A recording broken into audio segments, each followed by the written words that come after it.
So we're going to record this and I'm going to send you it. I'm going to put it on YouTube, send you a link to a YouTube video. So don't stress about trying to keep up or making notes as you go along. So you can, a bit like Sky Plus, watch this whenever you want.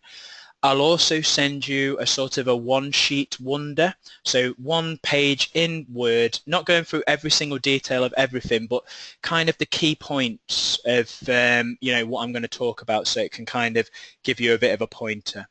Okay, so, sit back, relax, and enjoy the webinar. So let's talk about what I'm going to cover. So like I said, it's not everything a pivot table will do. It's kind of the start point, and I'm going to talk about some slightly more advanced bits as well, just kind of the best bits, shall we say.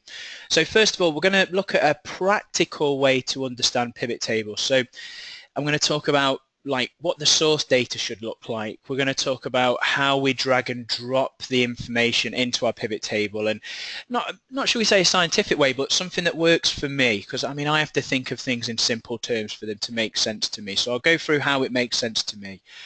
After that, we'll have a little bit of a look at the maths side of things. So most people see a pivot table and it's all about squashing data down and giving you totals, adding information up. But you can get it to do averages, you can do counts, we can do percentages of. There's all sorts of clever calculations that we can get Excel to do for us with a pivot table. And cheesy, filters are your friend. So you can filter what a pivot table's doing. So, let's say we've got a massive set of information, we can sort of narrow it down to what we want it to be and get rid of the guff effectively. And then after that, we'll have a little bit of a look at, I'm putting that as moving past the numbers, so we can turn it into a graph. It's a graph, enough said. So I'll show you how to turn any data that looks quite complicated into a nice, easy to understand graph. Right, bear with me, a little bit of a plug. I know it's a bit shameless, I've got you all here, but I just want to do a little bit of a shameless plug just to let you know, if anything you find useful here today, we can actually come and do this at your site. Bring laptops, cover whatever content you want, and this is what we spend most of our time doing. We can also do this for all of these applications, so Access, Excel, Outlook, Word, PowerPoint, Project, SharePoint, OneNote, Visio, InfoPath, and there are others we cover as well. Plug over. Also, you'll find us on all of these, social medias, etc. So Trustpilot for reviews, Facebook, LinkedIn, etc. And feel free to send me an email if you've got a question after the course that I couldn't answer, or is a bit more, should we say, private, and you don't want it posted on this public forum. Okay, so let's get into pivot tables. So what I've got here is I've got an example file that we're going to work with. Now, I will, at the end of this, send you the example file along with the cheat sheet as well, so you can have a little bit of a go with this. Now, this is indicative of the sort of information that you get in Excel. So a list of, in this case, sales, or it could be a list of attendances, or, whatever it is, all sorts of different things. Usually you get given to you in a list. Now, it's quite good. We can get some information out of this, and by no stretch of the imagination is this the biggest list ever, but it can be quite tough to kind of see a pattern with this data. So, if someone said to me, I want to know what the total sales for anise seeds are. Well, if you look down the list even, can you see anise seeds are mentioned kind of in lots of different places in that list, just there. So, it's quite tough to get that information out. What a pivot table allows you to do, it effectively squashes that information down. So we'll kind of do a pivot table on this data, and it will turn all of these individual anise seed records, and I'm just doing this manually to sort of talk about the principle. So it'll, in the background, stack up all of these like so. You don't see it do this, it just does it in the background. And then it effectively grabs that and turns it into one line. So it'll turn all of that stuff from that list into something that looks like that.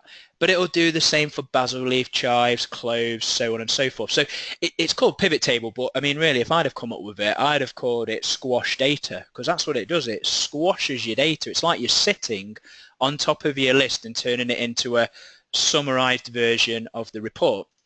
Right, couple of little bits, boring bits before we start doing the exciting bits with the pivot table. First thing, your source data needs to be a vertical list. So if your list goes horizontal, i.e. headings here, so on the left and then data going across, you need to flip it so it is effectively a vertical list, because pivot tables eat up vertical lists like this. And vertical list, another important part of that is every column needs to have a heading. Now, not every version does this, but I mean, I'm using Excel 2010, which is, in my experience, what most people in most companies are using. There are different versions floating around, but pretty much 2007, 2010, 13 and 16 look the same as this. There are sort of differences, but most versions, if you don't include a heading on each one of these columns, it will effectively spit its dummy out the pram, and it will come up with it's kind of a horrendous message like invalid reference range or something like that, which is horrible. It doesn't really make any sense. But if you just make sure every column's got a heading, jobs are good and you're away. Now, once you've got your data in the format that pivot table needs to be, we highlight over our list. And note, can you see when I highlight the list, I go from the top of the list. I'm not going from the top of the spreadsheet, because it's quite important you go from the top of the list, and I'll explain a bit more why that is in a moment. Drag all the way down. Now, just a little background as well, we're using Excel data as the source.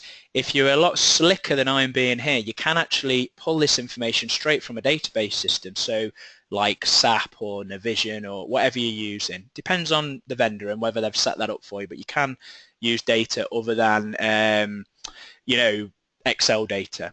So once you've dragged over like that, you then go to Insert, and then we go to, can you see this one here called Pivot Table?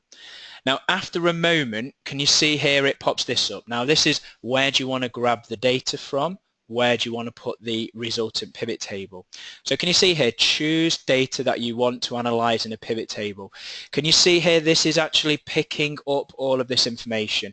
So this is get the data you've grabbed, or this is, can you see, use an external data source. So do you remember I was talking about working with other databases? Well, choose connection is your option of going into a database.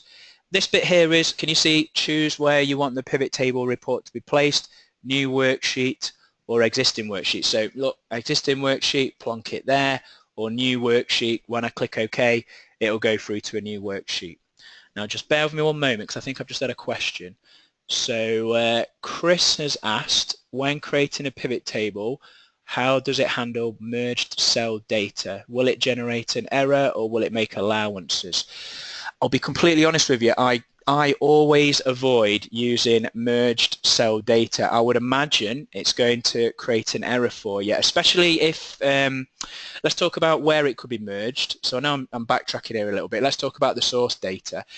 A definite no-no would be if you merge column headers, right? So can you see I've got two columns there merged into one, and it looks like both this column and that column are the same thing called product. Well, if I just take the merged header off, can you see they're now both individual cells? Well, in actual fact, even though it looks like both of them are called product, what it is in the background is that's actually blank. So that goes back to, do you remember I was saying to you before, all of the columns need to have a heading above them. So merged headers in the, you know, the headings, definite no-no. Make sure every column's got a heading. Let's, rather than me try and come up with a rubbish answer, I'm expecting this to throw an error up. Let me just have a very quick gander at this. I know I'm stepping ahead, just one moment. Looks like it'll create the pivot table for you. What I'll do, Chris, I will come back to you on that. I'll do a little bit more digging and playing around before I sort of say yes or no on that, rather than me sort of giving you a rubbish answer. Right, so look, back to creating the pivot table. So look, drag over like so, all the way down to the bottom. We then go to Insert. We then go to this one here called Pivot Table, just like so. So this is where you want to grab, this is where you want to plonk the data. Once I'm ready, if I now click OK, what that then does, because I selected a new tab, Can you see I've got a new tab there called Sheet 2? There's my original data. And before I look at the pivot table, remember my headings are region, quarter, product and sales. So I'm going to go back to my new tab, the one for Sheet 2, which has got my pivot table in. And on the right-hand side, I've got this sort of section here where I've got at the top region, quarter, product and sales. These are the headings of my list. And down the bottom, I'll just make that a little bit bigger. Down the bottom, I've got 4 boxes. Now, you've got report filter, which we'll talk about, but the important ones are this one here called column label, this one called values, and this one here called row labels. Now, while you just look at that, I'm just going to do a little bit of color coding on my spreadsheet so that I can talk about this a little bit more with you, because this is how I think of pivot tables. So row label, that box there, that is, and I'm going to go back to my crude drawing. Can you see this yellow area here? Right, so that is going to be, when I do my pivot table, things that I drop in there are going to appear on this yellow bit. Column label, this green area, whatever I drop into there is what's going to appear in here. Values, that's what's going to appear in this area, this sort of like orangey, I don't know what you want to call it, it's kind of like an orangey colour, isn't it? So why am I doing this colour coding? Well, can you see it's laid out, roughly speaking, how the layout of the pivot table will be? Left, top, middle bit. Now here's the gist of what they mean and what you're going to drop in there. Now this is by no means of the imagination a scientific way of looking at it. This is kind of a rule of thumb, something that's going to work 95% of the time for you. So the values box, 95% of the time, and there are exceptions to this, but most of the time you are going to drag something into there which you want to do some kind of maths on. So the majority of the time you're going to drop something like a number value into there. So in our case, sales. For yours it could be stock level, amount of time spent, or some kind of, you know, quantitative, numeric, something you want to add up, something you want to get an average from. So think the values as being maths. Row labels and column labels, remember this is this section here and this section here. So row labels and column labels, that's where you're going to drop descriptive data. So this is things like, well, basically text. So for instance, in our case, things that are descriptive in our list are region, quarter and product. Now region, quarter and product are all ways of describing how much money we're actually turning over, aren't they? Because if we go back to our list, we've done £26,000 worth of sales in the central, quarter one and East Seed. So can you see there a descriptive piece of information about the number? So text, this is the rule of thumb, 9 times out of 10, text in there and there, so row and column label, and then numbers in the values.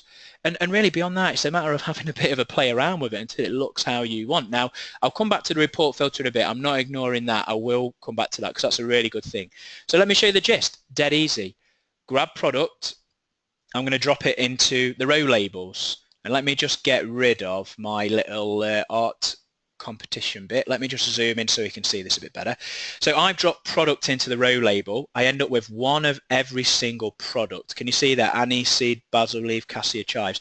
So whatever you drop into the row label, you get one of every single thing in that column. So, and the terminology for this is what's called a group by box. So row and column labels, they're called group by. So that's effectively shrink, drop it down to one for each item. Values, that is what's called a summarize by, and that's just a geeky way of saying maths, yeah? Summarize by that number mathematically, add it up, average it, whatever. So look, product in there. If I now drag sales into my values box, what I end up with is, can you see anise seeds, sum of sales? That's the total. So look, anise seeds 580846. If I go back to my original list, I'm just going to do a little bit of a manipulation here. So look, anise seeds. So I'm going to talk to you about all of this bit that I'm color coded in yellow, and I am just going to add up all of those numbers there for anise seeds. Oh, let's just get rid of the hash. Can you see there? 580846. That's all of the anise seeds. So what the pivot table's done, it's got all of that, squashed it down into just that one line, but like that, how quickly it does it. Now we'll talk about this getting a different variation of maths in a bit, but look, watch this. Look how slick and easy this is. It's probably the easiest thing to do in Excel, but it's one of the most sophisticated. If I drag quarter, drop it into my column label, can you see that specifies the quarters along the top? I've still got my products down there. But hey, it's a bit like going to Subway this. Don't want lettuce, don't want product, don't want quarter. Let's just get rid of it. So grab, drag, grab. Can you see I'm just dragging those items out and it takes it off the pivot table? Start again. Quarter down there, region along the top, sales in the middle. Bish bash bosh. And you can layer these as well. So I can put, for instance, look, can you see I can move between the boxes? Don't have to take it out and bring it back in. If I grab this down here beneath, so region beneath quarter, that's quarter split down by the region. If I grab product, bung it in the column label, puts the products along the top. So if I zoom out a little bit, bear with me 1 second. Can you see that it's kind of like subdivided it? So quarter, then region. And look, just by changing down here, just changing the order of these two things here, it changes what the pivot table is looking like. So it really is. I mean, this is the kind of thing that if you have that data right at the start, this big old horrible list, which is a very common thing that people need to do analysis on, hard to get the information from, whereas look, it's just like throwing it around. It's like you're dancing with the data almost, isn't it? You just move it around, it gives you the report. Anyone who uses pivot tables who says to you they've got instantly in their head what they want to do as a pivot table right at the start, well, I think they're kind of missing the point of a pivot table, because the point of a pivot table is you start off with a rough idea and then you can play around with it till you get what you want. I mean, rough idea is good, but if you're very concrete on what you want, you kind of miss out on variations that you can go through and sort of little different things you can identify about your data. So very, very good, this very good little tool. Right, so that's very much the gist of a pivot table. It's squashing the data, text in row, text in column, and you've got, can you see, numbers in the values just here.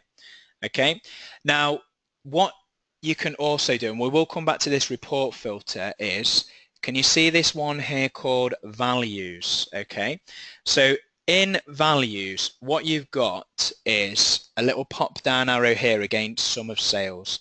Pop this one down, and can you see here we've got one there called value field settings. Now value field settings, when I click onto this, what it does, it pops up a new screen.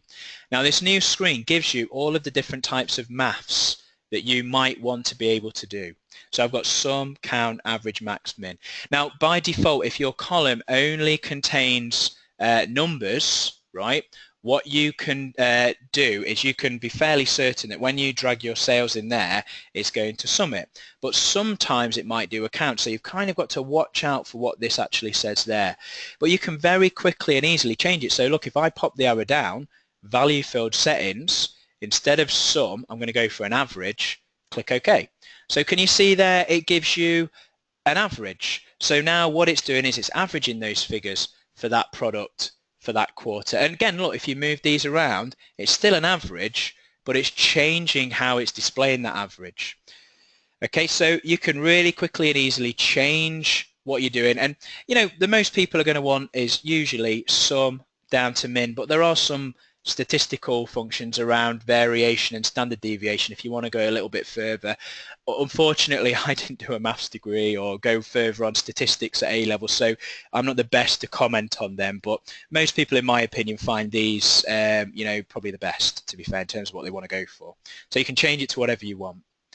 Now, in addition to that, you also have, if I pop this arrow down here, in the value field settings, once you've selected, can you see summarize values by, there is also, can you see one there called show values as, just at the top. So whatever you picked in there, think of that as being the basis of your calculation. Now, show values as, this is kind of like a calculation that sits on top of it. So if I leave that one there as being a sum, I'm now going to go to show values as. Can you see I've got one there called no calculation? Now look, I'll show you the simplest one first of all. And after that, I'm going to there's a couple of questions coming. We'll have a look at them as well. But let's have a look at show values as. So at the moment, no calculation. I'm now going to go for percentage of grand total. Now, I'm going to click that. Before I click OK, let me explain what this is going to do. So that is the grand total just there. So that's the overall total for the entire pivot table. Percentage of grand total is going to work out for me automatically what all of these individual bits here are as a percentage of that. So this is effectively going to show me the split of what's good, what's bad, what's indifferent. So percentage of grand total, when I click OK, can you see all of these turn into percentage splits? So look, aniseed, 4.32% of the total sales in Q1. But if we trace over, look, grand total, 18.1% of the total sales for the whole year is aniseeds. And look, can you see it's done the same for the quarters going down? So mega good this. I mean, it's a bit sad that I'm getting excited about this, but can you see it's totaling the information? That's one thing. Getting what the total sales are, what's the total of the total, but then it's working out how much of the total in a proportion. But like that, you know, this is magic. This really, you don't have to do an awful lot. Now, look, if I pop this down again on the value field settings, click onto here. So can you see I've got sum there, show values as percentage of grand total. Now, if I go back to my show values as, something that was a bit of a throwaway comment of, this is the basis, this is kind of like the cherry on the cake, this is what's, you know, calculation based on what's in the first tab. I'm going to change this to now to be account and then click OK. Can you see the percentages change?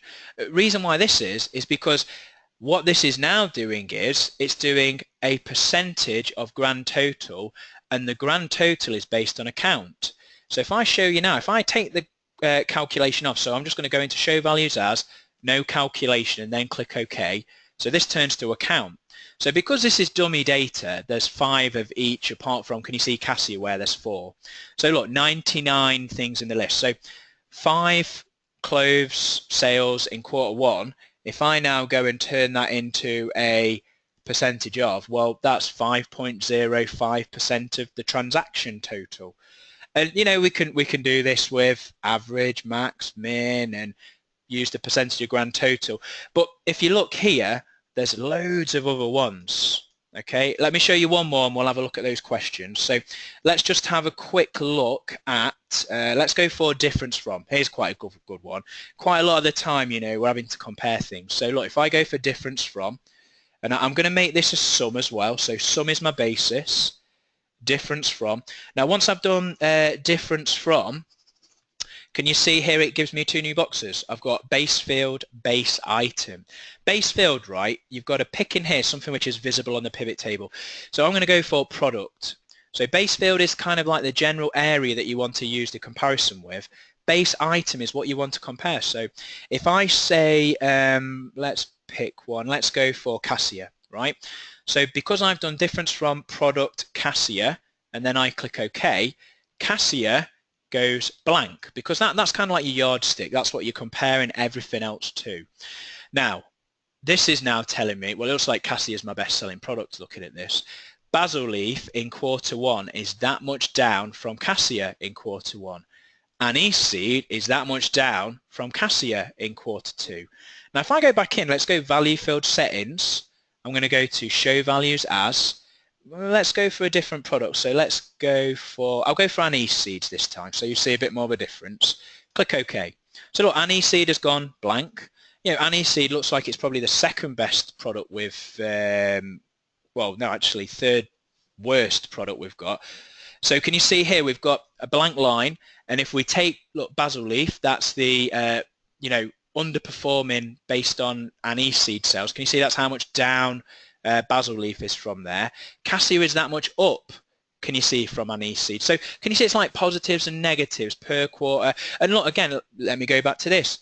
Throw it around. Can you see there? Change it. Don't want product. Want to see that by region. Let's just make sure product's back in there, sorry. Can you see there? It then splits it like that. Now look, one thing, I just made a bit of a mistake there. Let me show you this. This is something to be aware of actually that I didn't really make much light of. Whenever you do a value field setting in the show values as and do anything that mentions a field by name, so product there, product has to be visible in the pivot table. So if you look here, when I effectively remove product, can you see it becomes NA? Because for that to work, what it has to do, it has to have product in there so you can actually have something to compare against.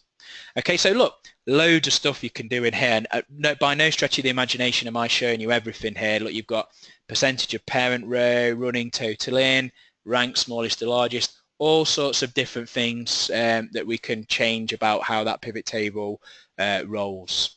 Right, so look, because I've got a few questions stacking up, I won't be able to answer all of them because there's quite a few. There's sort of 40 people in this webinar at the moment, so I've got quite a few questions coming along. So I'll try and answer a few of them, and then we'll crack on with the next thing. Let's have a quick look. Let's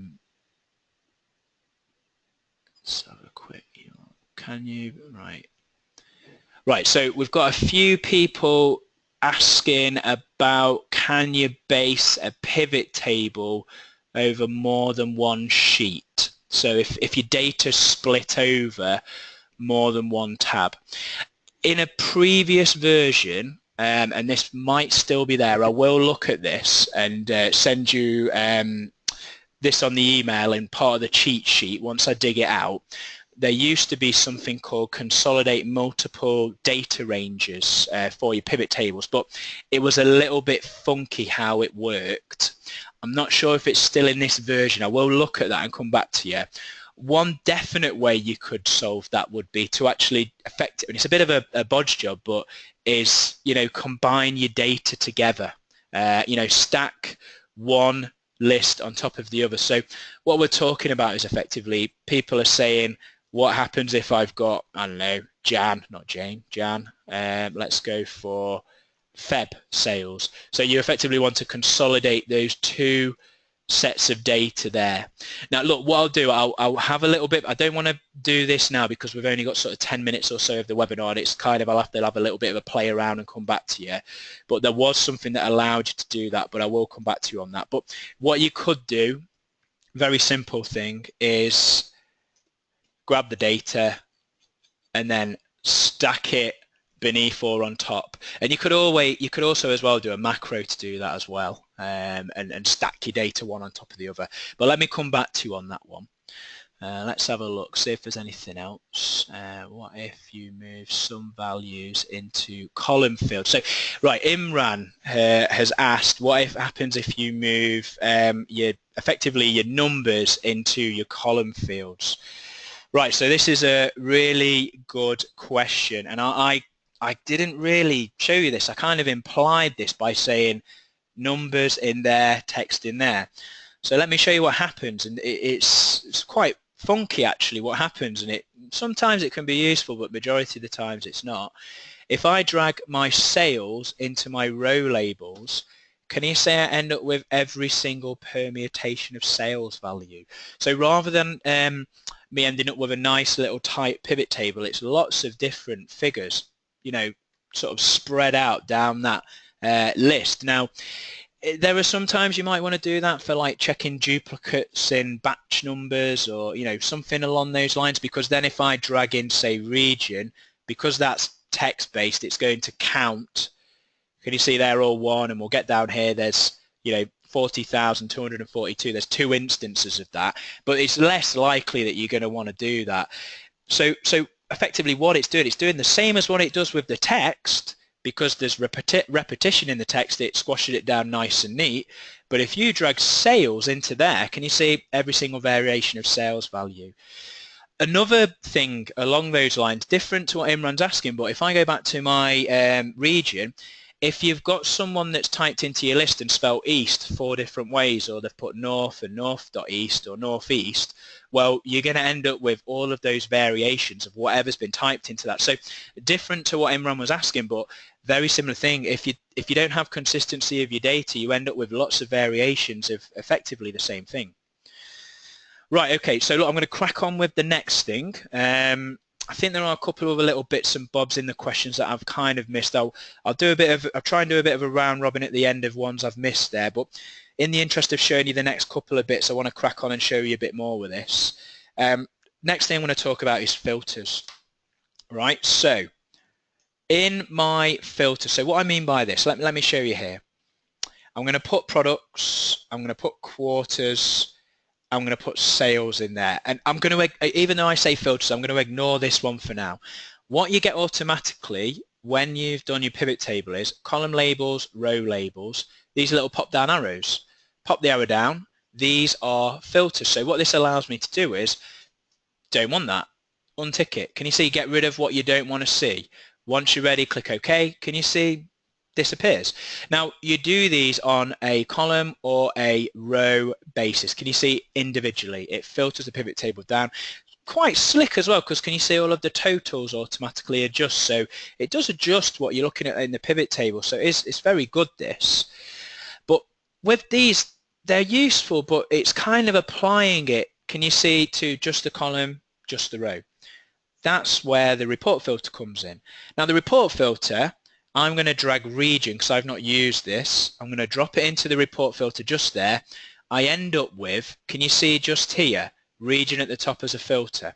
Now look, pop down arrow, this is another filter. Idea of this, think of this as like the, and I'm going to sound like a 5-year-old now, it's like the daddy bear version of filter. So this is kind of like the one overriding filter for the whole pivot table. So these affect only the column or only the row, but this affects the entire pivot table. So if I show you as an example, pop the arrow down there on the region, I'm going to go for north and then I'm going to click OK. That is now just the figures for north. Okay, that is just the sales figures for north. If I pop the arrow down and go for west, click OK, that is just the figures for west. Now you might think to yourself, this is very similar to doing this. Difference is, this is lots of information, isn't it? Lots of data to see, lots of stuff to deal with. So if you drop it into there, it's nice and tight, much easier to kind of see, you know, the sort of the summarization that you want to see. You're not cluttered with all that data. Now, what this then also opens up is we've got two things that we can do once we start using the report filter. We've got, and this is pretty much every version you can do this in. It might be in a slightly different place, but 2007 onwards, this is in the same place.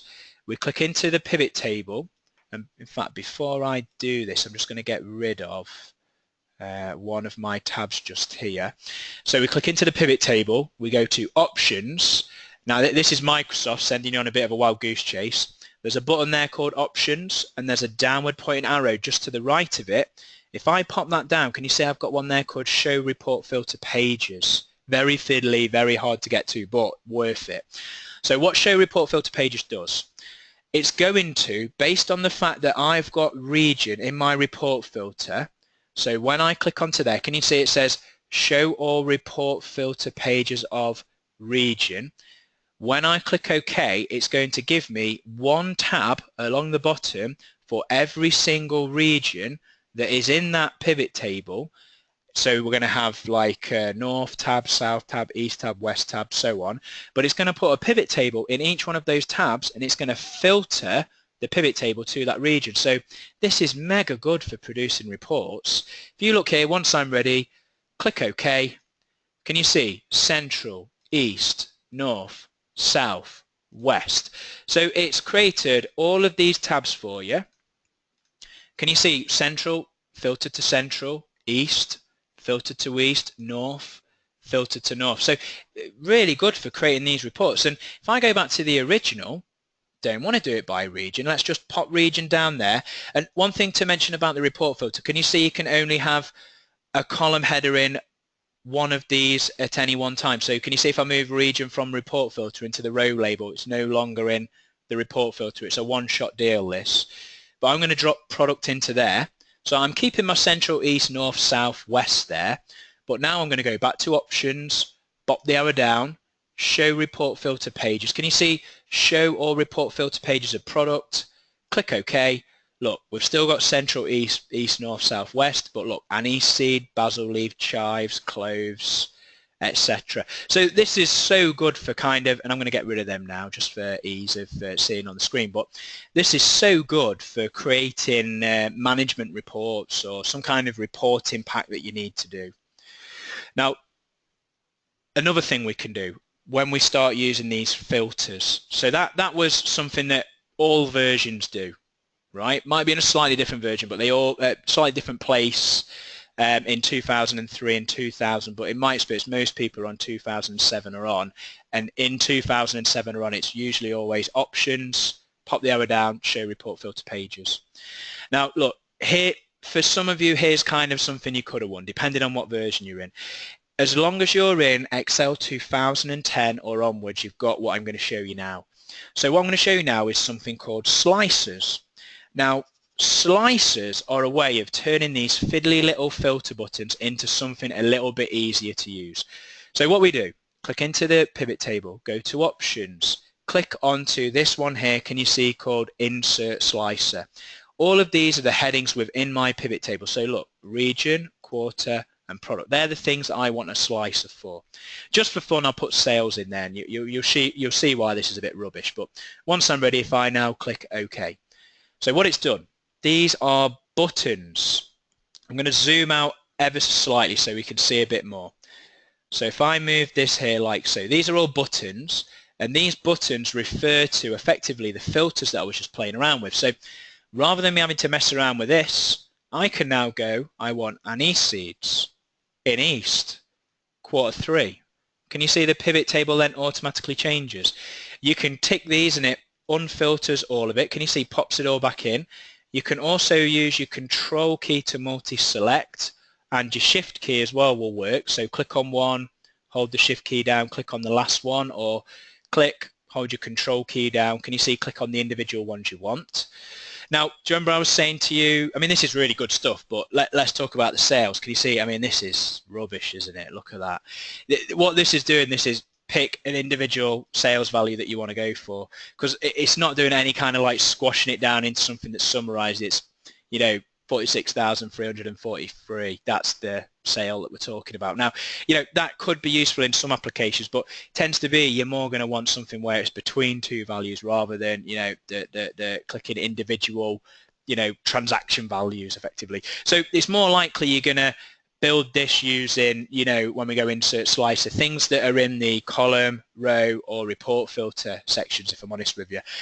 Dead easy to get rid of. Click on the edge, delete, click on the edge, delete on your keyboard, click on the edge, delete on your keyboard. Absolute doddle.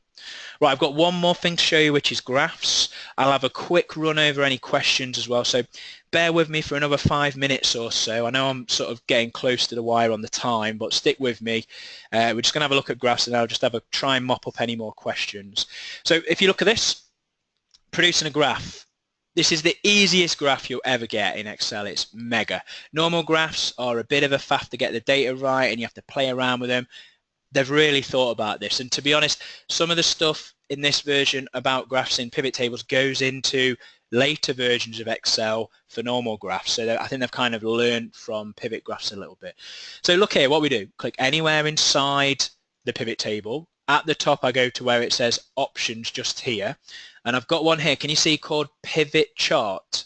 Now pivot chart, when I click onto this, what it does basically comes up and says what type of graph you want. So you've got all your normal graphs, so you do have to have kind of a familiarity of what type of graph you're going to want to do. Pick the one you want to go for, click OK. There's your graph. Brilliant. Look how quick that was, no messing around. Fine, that's just like a bit like a normal graph really. You know, we're dragging our data, we click what we want it to be style-wise, and there's your graph. Here's where the pivot chart completely mops the floor of a normal graph. So look down back here, axis field, legend field. That used to be called row label and column label. So now what this means is we can play around with the graph. Oh, I don't want anything in the legend. Can you see the key's gone? The graph's changed. Don't want region on the axis. Now, if you've not got anything in the axis or the legend field, you end up with one big bar, which is just all of the cells lumped together. And if I take that out, can you see the graph's blank? So what I do, look, let's say I want to have region along the bottom. I'm going to put sales in the values. So can you see, let me take region out again. Look, one big lump of sales because I've dropped sales in there. If I drag region into the axis, can you see it splits it out by the region? Don't want it like that. I want it by product. Can you see there? There it is by product. Well, blow me down, I want to split that down by quarter. Can you see, drop that into the legend field, it splits it down by quarter. Or something that's a bit fiddly with a normal graph, two things in the axis field. This is now, can you see, a multi-level axis title along the bottom.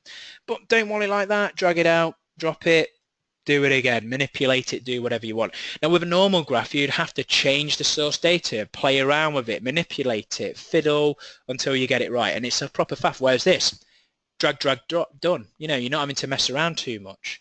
So that's graphs, dead easy. So just as a recap, all we do, click inside the pivot table, options, pivot chart, pick the graph you want, click OK, bish, bash, bosh, there's your graph.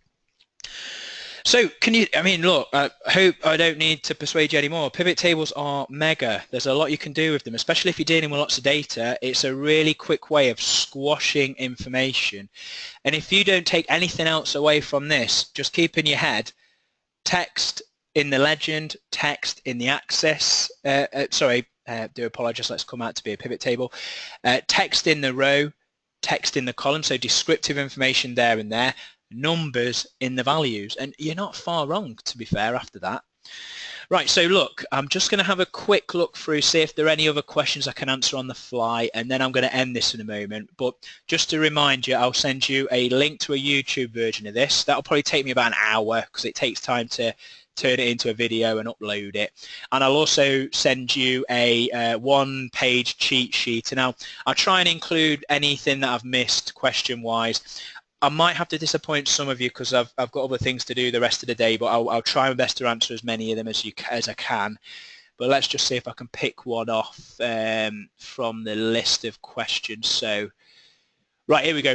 We've got a really good one here. Actually, this is probably something I should have included as I was talking. So, really good question. Someone's asked, what about if I can put more than one thing into the value? So let's go back to this pivot table. I have got in here, quarter down the left, region at the top, and I've got my sum of sales in there. So I effectively want to buy one, get one free on my value. So at the moment I'm adding stuff up. Maybe I want an average and the ability to add it. Well, dead easy, so easy to do. Drag sales into the values again, and it adds it in the second time. So sum of sales 2. Brilliant. And you're thinking, why would I want to do that? Well, what you can now do is you've got another one that you can pop the arrow down on, value field settings. If I now go to average, click OK, look, sum of sales, average of sales. Can you see I've got two things rather than having to do two separate pivot tables? And look, you know, drag it in again. So sum of sales, average of sales, sum of sales 2. Pop the arrow down, value field settings, I want the max value. Click OK. So I've got the total, the average, and the max. Now, I didn't really show you this as I was doing it. I concentrated on where I'm dragging the sales, but after you've dragged more than one of the same thing into the values, you end up with this one here called values. Now, values is drag and then drop like so. Can you see it actually changes the layout of the pivot table and reorders it so I can have my values down the left? If I drag the values above the quarter, can you see that's the value type split down by the quarter? Also, just to take this one stage further, click onto any of these, just bear with me 1 second, and I can label these. So this could be total sales 2016, I don't know, av sales, top sales, and it relabels it. So this is buy one get one free, but it's actually buy one get n free because I can keep on dragging and changing it to whatever I want. And also all of this stuff that you remember I showed you with a percentage of and bits like that also still works. Okay, so look, I'm going to end the webinar there. I really appreciate everyone's attendance. I will, after this, when you come out of it, there's a little feedback form. If you could fill that in for me. Now, one of the questions in that is, we're going to be doing more webinars. Put in there what you'd like us to do, and we actually read that. And, you know, doing this pivot table webinar is as a result of quite a few people on the last webinar saying, pivot tables, please, pivot tables. So, you know, do answer that questionnaire. I'll send you the recording, and I'll also send you the cheat sheet as well. Hope to see you on another webinar. Appreciate your time. Have a really great day. Enjoy the sun if you've got some.